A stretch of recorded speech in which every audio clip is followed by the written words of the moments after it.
জামাত ইসলামী যদি ক্ষমতায় যায়, জামাতের কোন মন্ত্রী, কোন এমপি সরকারি গাড়ি, সরকারি বাড়ি, সরকারি ফ্ল্যাট, সরকারি প্লট গ্রহণ করবে না।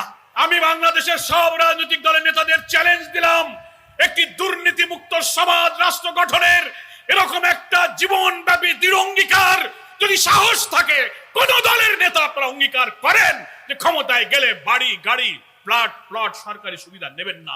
আমাদের উপরে রাষ্ট্রের দায়িত্ব আসলে ইউনিভার্সিটি, স্কুল, কলেজের ছেলেরা পাশ করে বেরোবে, মাদ্রাসার ছেলেরা সার্টিফিকেট নিয়ে বেরোবে এক হাতে, আর এক হাতে আমরা তাদেরকে চাকরি দেব, চাকরির ব্যবস্থা করব। চাকরি দিতে যদি না পারি তো বেকারদেরকে আমরা বেকার ভাতা দেবো ইনশাআল্লাহ। উৎপাদনমুখী কারিগরি শিক্ষা আমরা চালু করব। আমরা ফ্রিল্যান্সিং এর মাধ্যমে দেশে বসে শিক্ষিত, কম্পিউটার শিক্ষায় শিক্ষিত, স্বল্প শিক্ষিত বেকার যুবকদেরকে নানান বিদেশি প্রতিষ্ঠান এবং সংস্থার সাথে আয় করে ফ্রিল্যান্সিং এর ব্যবস্থার জন্য আমরা এখানে উদ্যোগ গ্রহণ করব। বাংলাদেশের 12